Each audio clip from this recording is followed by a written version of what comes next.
L'avènement des quotas laitiers, même si pour les gens qui assumaient des responsabilités, notamment sur le plan national, c'était pas nouveau, puisque j'avais eu l'occasion avec le CNGA d'aller étudier le système mis en place au Canada. C'est arrivé en France un peu trop brutalement, et surtout c'est arrivé avec une majorité qui n'avait pas tellement l'oreille des agriculteurs. Ça a créé des crispations. Donc il y a eu quand même des négociations, il y a eu un certain nombre de manifestations. Il y a quand même eu un certain nombre d'aménagements, il faut le reconnaître. La montagne française était considérée comme une laiterie, et à cette époque-là, globalement, les régions de montagne françaises étaient en diminution de production. Autrement dit, en globalisant la production de la montagne et en maintenant son niveau de quota, ça permettait à certains qui avaient besoin de développer leur exploitation de continuer à le faire. Mais ça a tout de même été excessivement dur. C'était en fait une bombe à retardement, puisque en 1986-1987, quand est vraiment arrivé pour la montagne le moment de payer les pénalités, il y avait quand même pas mal d'incompréhension. Il y avait aussi des politiques de droite et de gauche qui avaient rencontré un peu tout et n'importe quoi. Et l'ambiance n'était pas très bonne, et ça a énormément divisé la profession à ce moment-là. On avait fait une manifestation où avaient participé énormément de ruraux, autrement dit des commerçants, des artisans qui étaient très liés au monde rural. Et cette manifestation avait eu un succès relativement important, et les pouvoirs publics, par la suite, en avaient tenu compte. Ils avaient quand même arrondi les angles dans les discussions avec la profession. Je me rappelle très bien cette sécheresse qui a été très dure pour l'ensemble du département, l'ensemble de nos régions. Mais elle était d'une intensité différente sur un grand nombre de départements français. Et cette année-là, la FNSEA a mis en place un plan de solidarité. Je me rappelle d'ailleurs qu'avec Michel Tessédou, on avait essayé on avait fait tout notre possible pour faire venir François Guillaume. À l'époque, François Guillaume, ça faisait déplacer toutes les chaînes de radio et de télévision, et on l'avait accueilli à Coltine. Et par la suite, donc, le Cantal avait été reconnu comme département sinistré, mais sous l'égide de la FNSEA avait été mis en place une solidarité professionnelle. On avait été avec le président du CDJA, à l'époque c'était Jean-Pierre Château, dans différents départements. Je me rappelle notamment de la Mayenne, où on avait été très bien reçus, et des fourrages venaient par train entier dans le département du Cantal. Alors les pénalités laitières, on s'en est aperçu dans le Cantal suite à la saison, je crois, 87-88, qui ont vu la ferme Cantal dépasser, le total de dépassement c'était de 70, total de dépassement des agriculteurs, c'était de l'ordre de 70 millions de litres de lait. Et si on enlève les sous-réalisations, ça aurait été un peu plus de 30 millions de litres de lait. Voilà. Donc, mais sur les 30 millions de litres de lait, bien entendu, les pénalités s'appliquaient, et s'appliquaient à chacun. Donc ça a été quand même un gros choc pour ces agriculteurs-là, qui avaient entendu quand même plus ou moins tous les politiques dire que les pénalités dans les zones de montagne ne seraient pas appliquées. Mais ça a été quand même une réalité dure à avaler. Et là, on s'est attelé de trouver, avec le GIE qui réglait les quotas laitiers dans le Cantal, qui avait la plupart des agriculteurs et la plupart des entreprises, essayer de trouver des solutions qui ont été finalement réglées que fin 89, début 90. En 88, fin 88, début 80, fin 88, avec l'apparition, une grosse invasion de campagnols terrestres, dits ratopiers, et qui avait vu dévaster plus de 200 000 hectares de mémoire dans les zones d'estive en particulier, dans les zones de montagne. Donc sur lesquelles la FNSEA avait réagi en montrant un peu de solidarité entre les zones qui étaient moins infestées et les zones qui étaient le plus infestées, puisqu'on a vu quand même quelques campagnes, quelques récoltes de fourrage les années précédentes, les dernières années 80, qui a été correcte. Donc c'est-à-dire que la châtaignerie avait abondé, bien abondé, dans les limites qu'elle pouvait d'ailleurs, les zones d'estive, les zones de Césalie en particulier, qui avaient vraiment souffert et qui souffraient vraiment du manque d'herbage à cette époque-là. Voilà. Et pour lesquels peu de moyens, puisque à part la bombadiolone et plusieurs centaines, voire plusieurs milliers de tonnes de carottes ont été utilisées, et grâce aussi à la solidarité de beaucoup de collectivités qui avaient fourni des charrues pour enfouir ces appâts. À l'époque, on ne l'a pas compris tout de suite, mais on s'est rapidement aperçu qu'on allait nous contraindre à abandonner la politique agricole commune, la politique agricole issue du traité de Rome, issue des 3 piliers fondateurs de la politique agricole commune, la préférence communautaire, la solidarité financière et l'unicité des prix. Et on allait quitter cette cohérence, cette organisation politique d'une économie de la production des produits agricoles pour aller vers une politique d'aide aux revenus.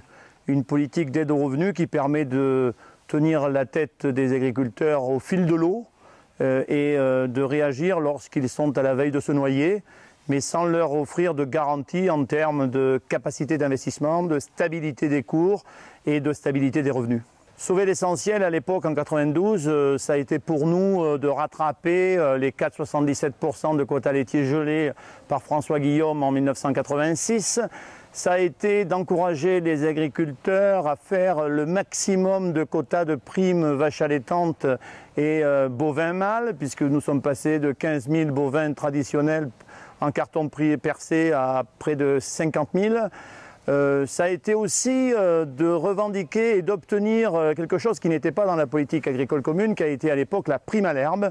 Et la prime à l'herbe a généré quelques souplesses en termes de moyens nouveaux de trésorerie et de revenus qui ont été, à mon avis et à mon sens, très utiles pour le département du Cantal.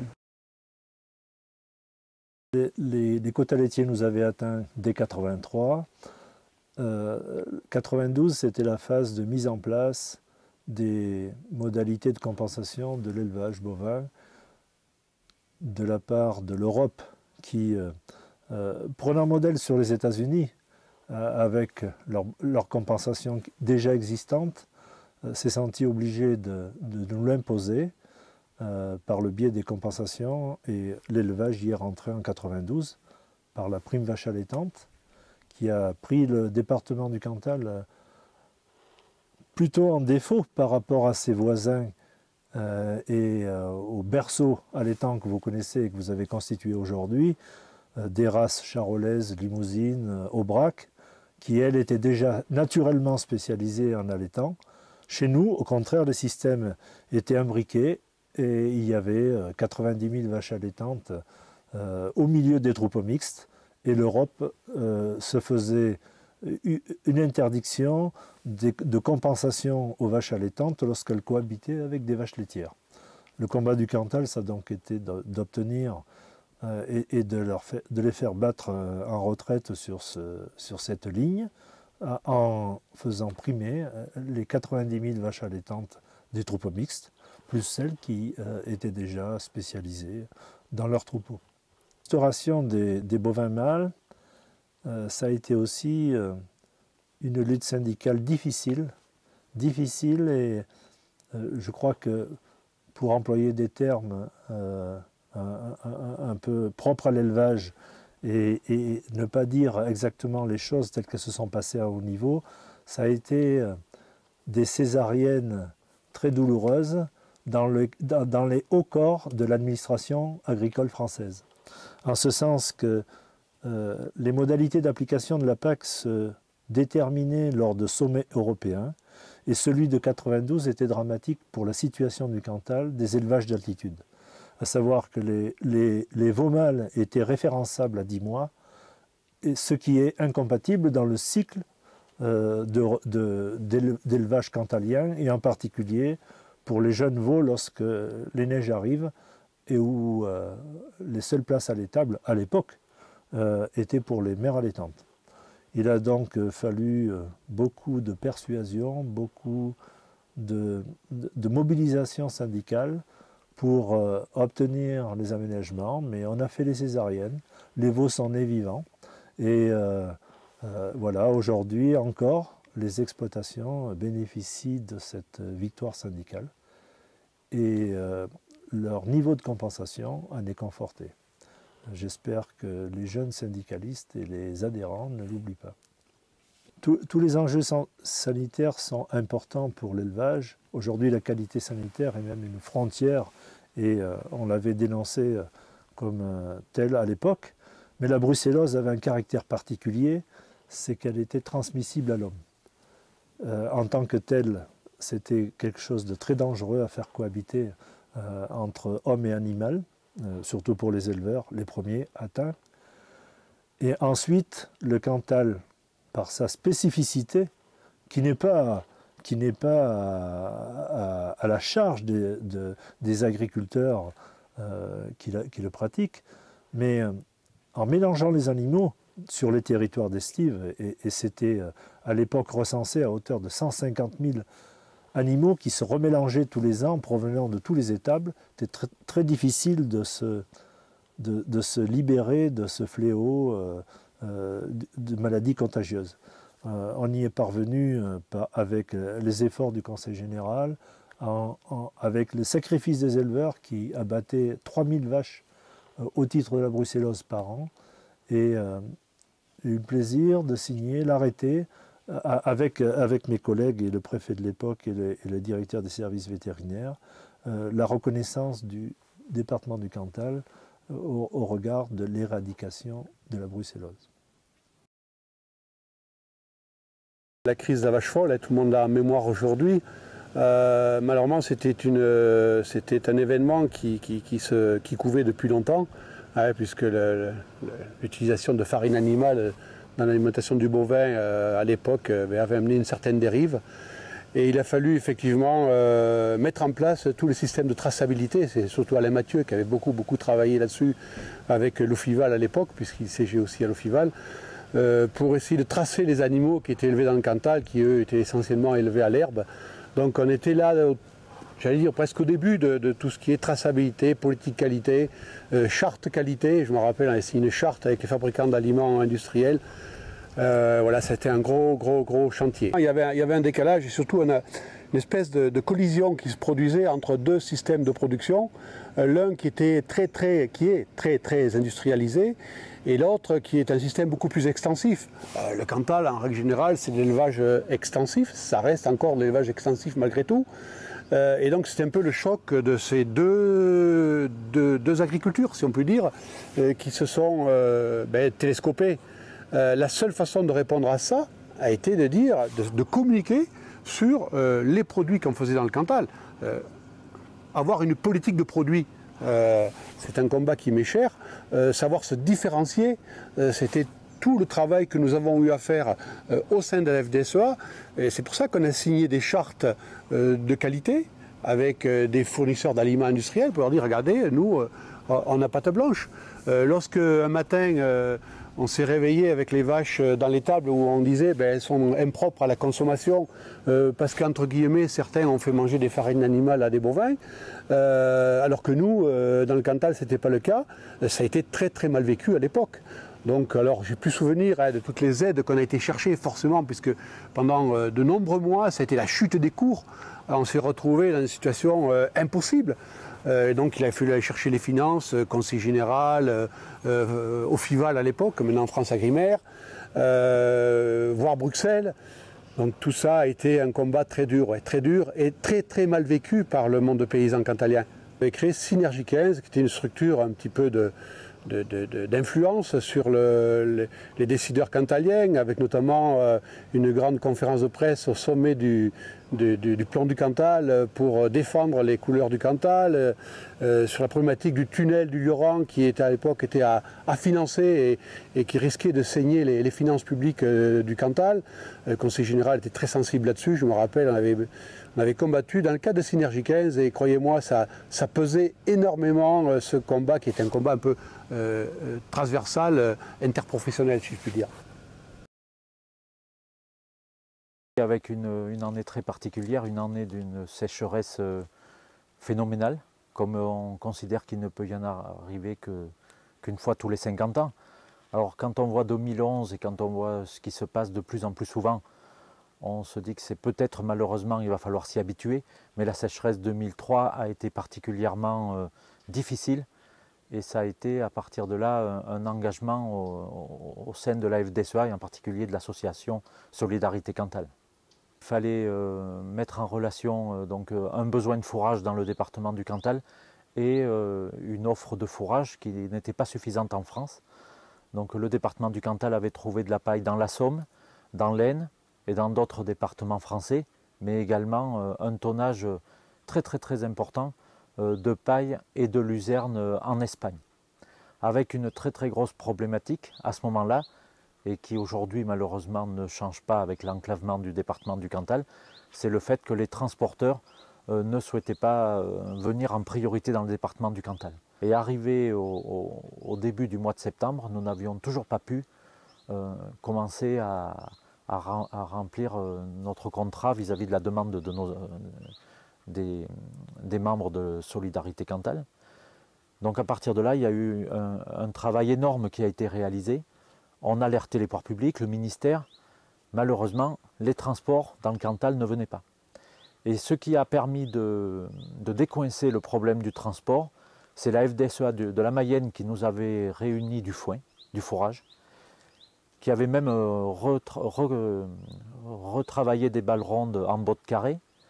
La FDSEA de la Mayenne a relevé le défi en disant si les camions ne sont pas capables d'aller dans le Cantal, si la SNCF n'est pas capable d'amener des fourrages dans le Cantal, nous on est capable de les amener en tracteur. Et donc la FDSEA de la Mayenne a relevé le défi.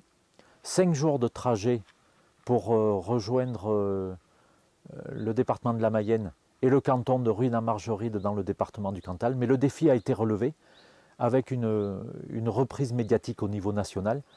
Et le jour même où le fourrage arrivait à Ruine-en-Margeride, les transporteurs qui là nous appelaient pour dire que finalement ils allaient faire du transport pour le département du Cantal. Donc le département du Cantal a transporté pour 6 millions d'euros de fourrage, 50 000 tonnes, une opération qui aura été à certains moments très difficile, à d'autres moments très émouvante, avec une très grosse solidarité. Et on sentait là tout l'intérêt de notre réseau national. Et au final, un résultat qui a permis à l'élevage du Cantal de passer encore une crise et de pouvoir nourrir les animaux. Et le dossier de l'AOP dans le département du Cantal est un dossier fondamental, particulièrement important pour les producteurs de lait. Il n'y aura de l'avenir pour la production laitière dans notre département et plus globalement dans la région Massif central que si nous travaillons sur la démarcation de nos produits et en particulier du lait. Donc c'est un dossier qui, pour le département du Cantal, à la demande de l'INAO et du ministère, la révision du cahier des charges a commencé en 1993, mais comme toutes les AOP d'Auvergne et d'autres AOP françaises. Arrivé de 1993 à 2000, le dossier a été difficile. C'était un dossier qui divisait les producteurs de lait dans le département du Cantal, qui divisait les entreprises, un dossier extrêmement compliqué. En 2000 et 2001, c'est un dossier qui a amené pas mal de difficultés, de soubresauts, y compris en interne à la FDSEA et chez les jeunes agriculteurs. Donc à partir de 2001, nous avons essayé de regarder plus loin, de faire prendre des orientations que nous avons essayé de faire partager au sein des producteurs de lait. Et nous avons réussi à convaincre l'INAO que la proposition de cahier des charges qui était faite dans le Cantal était la bonne dans un premier temps, en sachant que, bien sûr, on savait qu'un jour il allait falloir aller plus loin. Et donc en 2007, l'INAO et le ministère de l'Agriculture ont validé le nouveau décret de l'appellation AOP Cantal, À partir de là, alors bien sûr la forme d'Ambert, ça avait été fait quelques temps plus tôt. À partir de là, nous avons pu nous engager, comme l'ensemble des AOP d'Auvergne, dans une différenciation du produit, mais également une différenciation du prix du lait. Alors c'est une démarche qui a démarré tout doucement, avec 30 € par 1000 litres. Aujourd'hui, nous sommes sur une démarcation de prix qui devient plus importante. C'est un travail qui est à continuer, mais c'est fondamental pour l'avenir de la production laitière dans le département du Cantal. Et c'est sûrement un des faits marquants de cette période.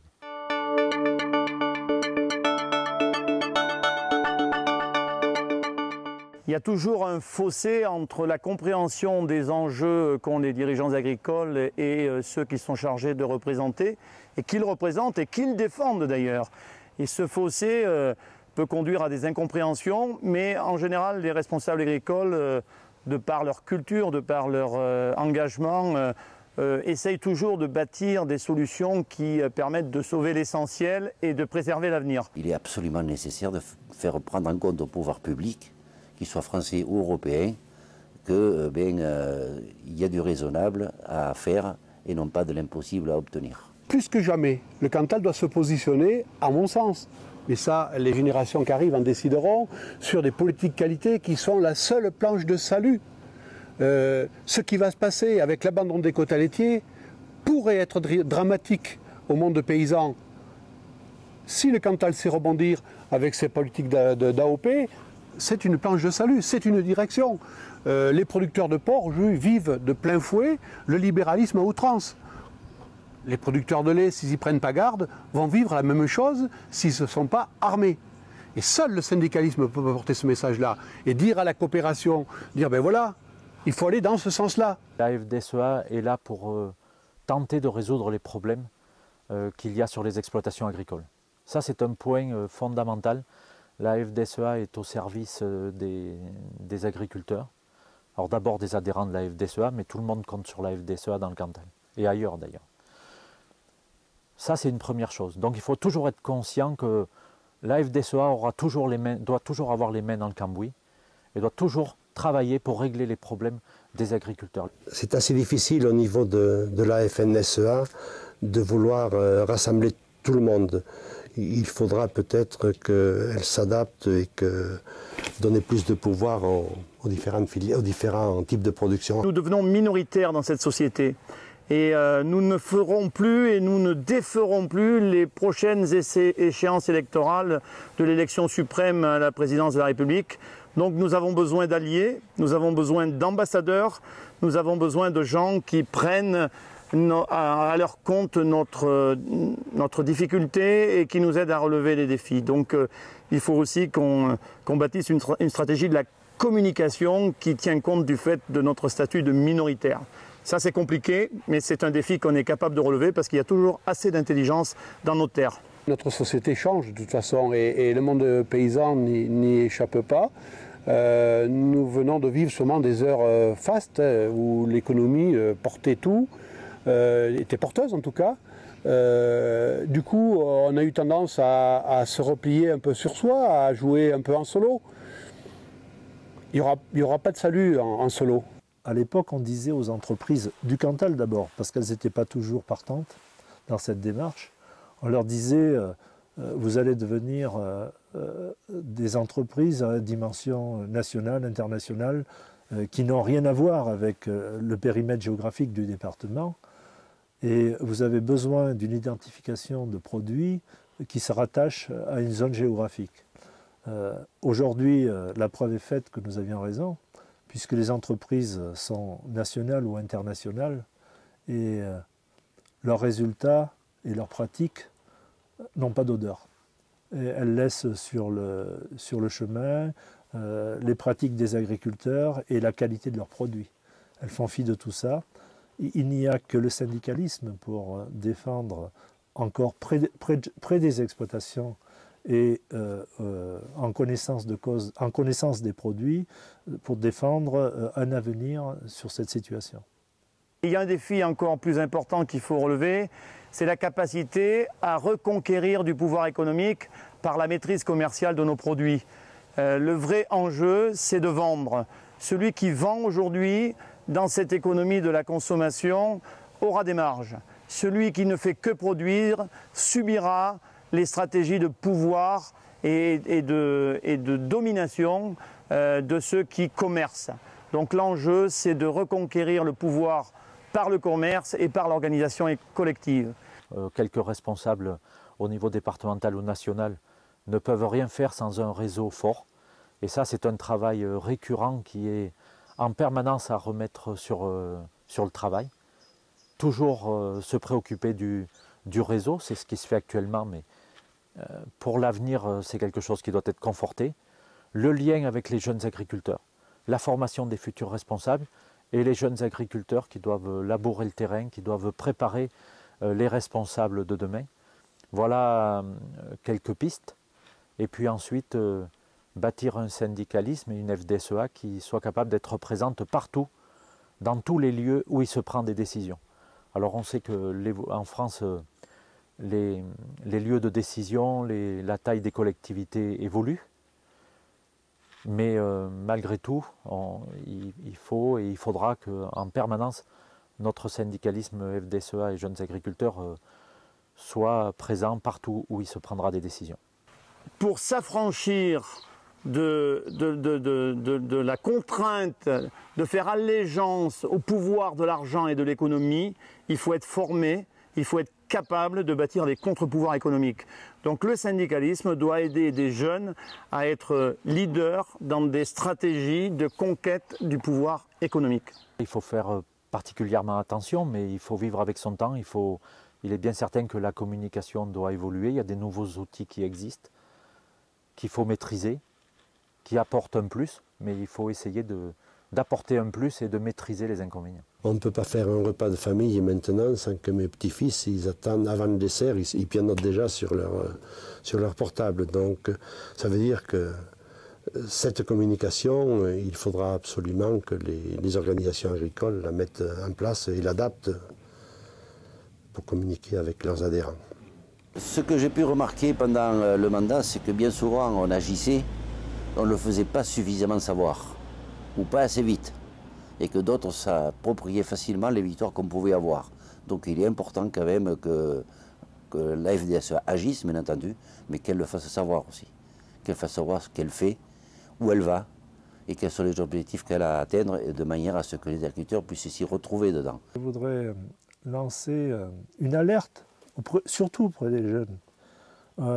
En sortie de l'école, on leur a appris qu'ils valaient très cher, que leur travail, leur qualification valaient très cher. On leur a appris aussi qu'il fallait être sans concession sur quelquefois des points de résultat, des centimes d'euros. Et on voit aujourd'hui des comportements qui n'ont rien à voir avec le mutualisme, la coopération, l'esprit développé par le syndicalisme depuis toujours. Et je crois que cette évolution des choses est un danger pour la profession qui garde encore de sérieux repères, de sérieuses valeurs.